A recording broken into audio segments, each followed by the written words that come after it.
Hey everyone, and welcome back, y'all. We are back with a pretty decent size pantry stock up. Now, all the canned goods that you're seeing here, there's a lot, y'all, and we're going to talk about the food that's in the back thawing out. We're going to talk about all of this, y'all. Didn't cost me anything out of pocket this week at all.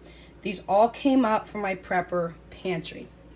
Now, if you all have been with me since I was in my Prepper Pantry channel, which was Without Limits Missouri Prepper, that I ended up changing to Living Without Limits, and I had shut that down for a significant amount of time now.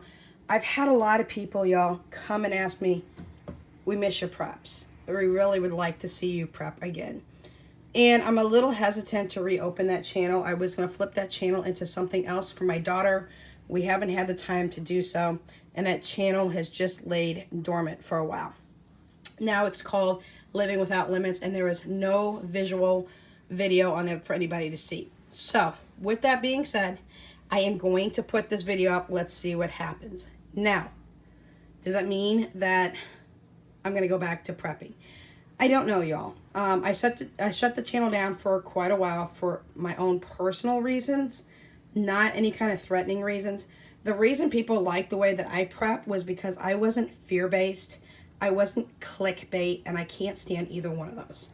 So, if you're watching Living Without Limits, that's me, y'all. But if you're seeing this from my budgeting channel, which this is what I'm going to put up on my budgeting channel, but I'm also going to throw this video up on my other channel to see what happens. My channel here is Without Limits Budgets with Erin Lynn. So, back to what I was saying. Once a month, we start looking at our cabinets and seeing what I keep telling my son, run down and grab this, run down and grab this. It gets to be a pain, y'all, to run up and down 12 stairs, go clear across the other side of the basement, which is over 900 square feet, and then come back up. So every 4 to 6 weeks or so, we do a major restock in our kitchen pantry. So we'll go down from our prep pantry, pull up what we need, bring it into our kitchen pantry. Now, we have been eating off our prep pantry for 5 months, y'all. 5 months, and we're not done yet. We are right now on a really big crunch in our house to eat what we have in stock and not go out and buy hardly anything. So it's like I want to say it's a shelf challenge, but it's not, y'all. It's pretty much a prep challenge for us due to the fact that we have so much in stock. It's not really even much of a challenge because we have the food in stock. We have multiple freezers just filled to the brim that we're eating down as well. AKA, which you'll see here in a minute when you see what I pulled out for this week so far for dinners coming up. So with that being said, I want to show you what we got going on here. And I want to talk to you a little bit about a couple of extra things.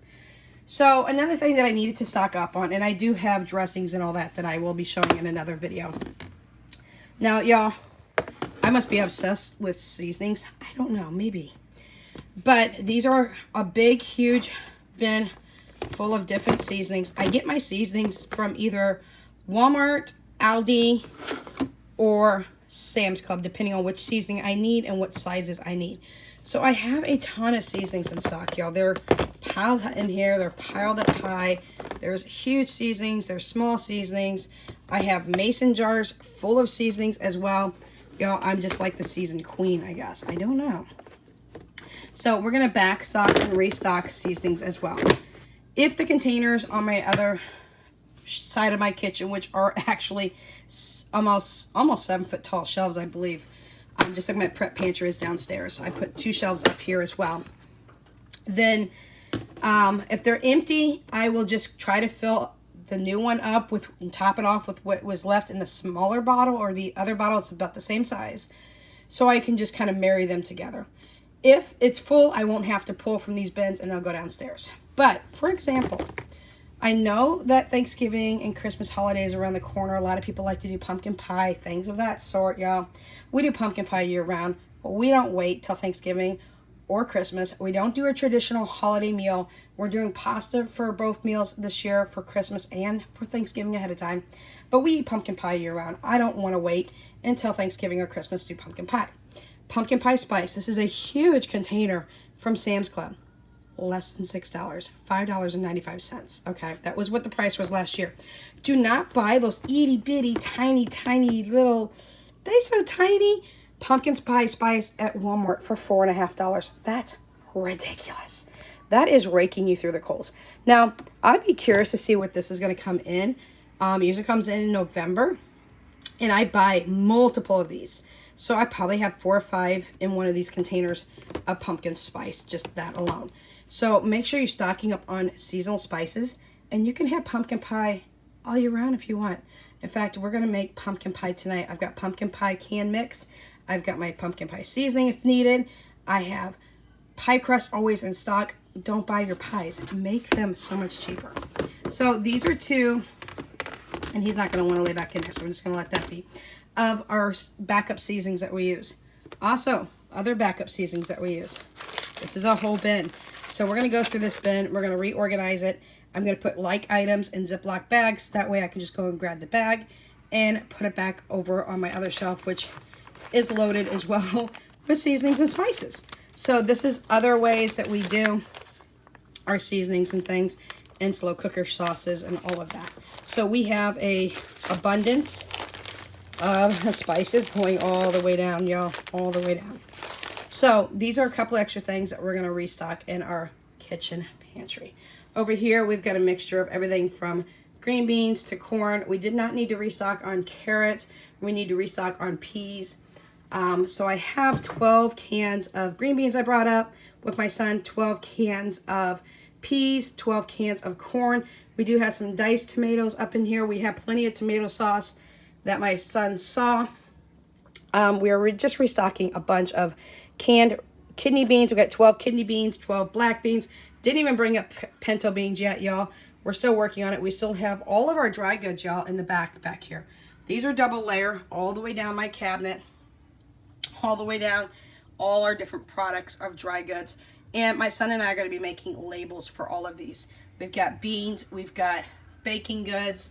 I have baking goods over on the shelf next to me in the full bit. So we have a ton of dry goods in stock. Y'all, I don't want to brag, but I have over 300 pounds of white rice downstairs in food grade, safe, 5-gallon buckets. I've got black beans that are dry, red beans that are dry, pinto beans, flour, sugar, you name it, I've got it all. So with that being said, prepping really is something that does run in my blood. It's something I love to do. It can get really expensive, y'all. People think they can't prep because you only have a couple of bucks a week extra. Trust me. Take a couple of extra cans and put them in the back and forget about it. Act like it's not there. Next week, do the same. But only buy the things that you guys love and that you use and that you eat, either in recipes or, I've got soups over here. I make a lot of homemade soups, but I also got a lot of canned soups. My kids get sick. I just got sick recently, and we have family can size of chicken noodle running around here somewhere. So with that being said, I brought up some soups and some other things. So one thing I am lacking very significantly on, I don't think I even have any in the house, but 1 can of pineapple is our canned fruit. That is something I do need to restock because we don't even have it in the prep pantry, but we never can seem to keep our hands on it. The kids just go through it like fire. So we restocked almost all of our dry goods there in the back. I have got probably close to 250 pounds of pasta in 5 or 6 different varieties. We got fettuccine, we've got spaghetti, we've got egg noodles, we've got macaroni noodles, we've got bow tie noodles. You name it, we got it as well. So we have a lot in stock, and we're going to use it. And like I said, it's a controversy. Don't eat down your prep pantry. Don't eat down your prep pantry. Y'all, we're eating it down so I can reset. You can always take a can of this and then go to the store next time and replace it and put it in the back of your prep pantry. But we just had way too much. And I do mean way too much. And that's not me bragging, y'all. That's me telling you. We are crunching the numbers right now. We are going to take what we don't use for our grocery budget, which is I allot $800 a month on a 4-week month. I do $1,000 on a 5-week month. That's $200 per week. Excuse me. Why do I need to go to the store and get more green beans when I've got 160 cans of green beans in stock downstairs? No. Excuse me. My money can be spent better on other things. All the grocery money that we're not spending right now, We are pushing that aside. We're not doing a shelf pantry challenge, y'all. We're doing a prep pantry challenge. That's what it's coming down to. I want to wipe the shelves clean, basically, of everything we have, and then reset. So we're going to continue to eat off of it. For example, we've got 3 deep freezers. We had 4, but I gave one to my daughter because she needed a deep freezer. She lives in Oklahoma, and I had her boyfriend come get it. It was our 5 cubic foot. We still have 3 of the 7 cubic feet downstairs. All the way in the back here. It's starting to thaw out, y'all.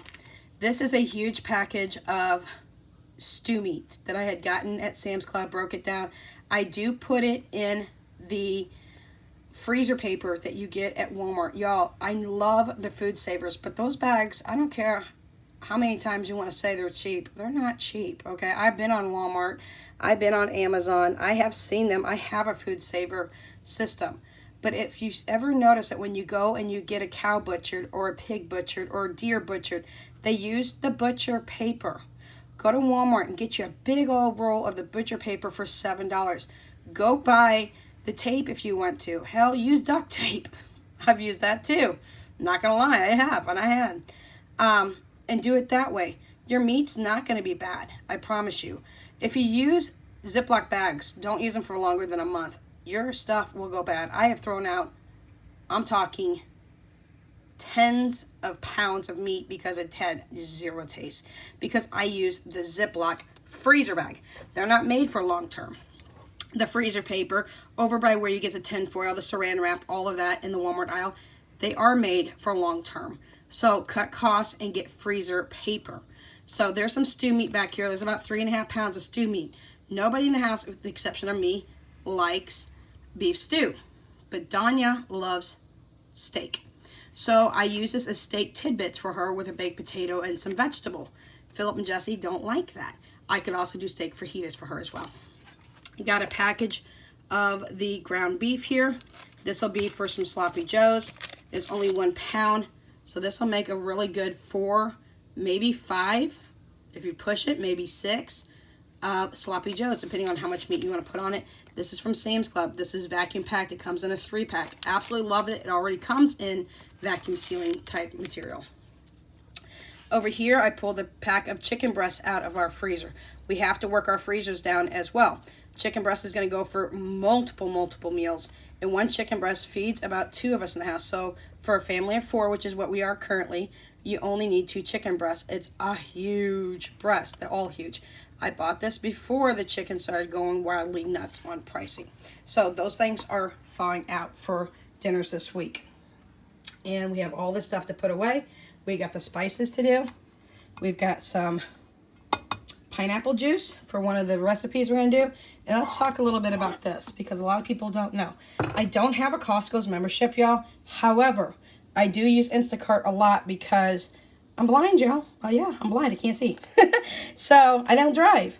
But I do have Instacart, and it allows me to shop through Sam's Club and Costco's for free without a membership. Now, I don't get the in-store prices unless I have a membership. I do have a Sam's Club membership. However, these big canisters of Country Tide lemonade usually run anywhere between $8 and $9.50 for a can. Right about September, October, y'all, watch at your local Costco's. These dropped down to $3.15. Last year, I bought 15 cans of these at $3.15. Y'all, we drink lemonade year-round. We eat hot dogs and chili dogs year-round. I don't wait till summer. We like what we like to eat, and I buy it when I can get it cheap like this. I buy them up. I will buy 15 or 20 canisters. I'll take the bite. I'll buy it then. I'm not paying $9 for these, even at Walmart. $9 for a canister. We go through so much lemonade in this house. It's crazy. But I got it at Costco's last year. I want to say it was the end of September, beginning of October. So keep an eye out for the lemonade to drop drastically in price. When it gets down to $3.50 a can, or down to even $3.15, I was buying it starting out at $3.50, and they dropped to $3.15 a week after I had bought 6 of them, and then I just went gung-ho and bought a bunch more. So we have a ton of them still left in stock. So watch for these to drop at Costco's, please. So anyways, I just wanted to come in here and show you that. My cabinets are not completely arranged appropriately, but we're going to be working on getting them rearranged. This is what I currently have in the cabinets right now. Yes, I live in a very old house, y'all. So my cabinets are not in the best of shape. I don't own the house, so therefore I'm not going to replace the cabinets. If ever in the future I did own this house, I'd be ripping these cabinets out and doing it myself. I did bring up some beefaroni. I also brought up some spaghetti and meatballs that Jesse really likes. At the very top up there, you don't see them all, but there are still 8 boxes of 100 count tea. We drink a lot of tea in this house, y'all. A lot of sweet tea, a lot of hot tea. So I just wanted to come on here and show you what we're doing. We are doing, again, a prep challenge. Not a pantry challenge, not a shelf challenge, but a prep pantry challenge. Trying to eat down a lot of our preps to restock. Again, if you're watching this video from Living Without Limits, that's me on this side. If you're watching it from Without Limits Budgets with Erin Lynn, again, that's still me. I'm just going to put this video up on both sides because I do have my budgeting channel going nonstop. But I did not have a video up anymore on my Living Without Limits. And I just want to see and kind of test the waters again to see if things have calmed down and cooled down. I do not ever fear anybody into prepping. I do not ever do any kind of clickbait. It's not something that's in my nature. It's not something I do for getting money or anything of that sort. I won't do it. I have turned down multiple companies that when I did have my prepper challenge who wanted me to use their products and promote them, and it wasn't a product I was using, so I wouldn't do it. So I keep real. So if you have any questions, comments, concerns, any of that, leave it down in the comment section down below. And we'll catch you in the next video. Until then, Without Limits is out.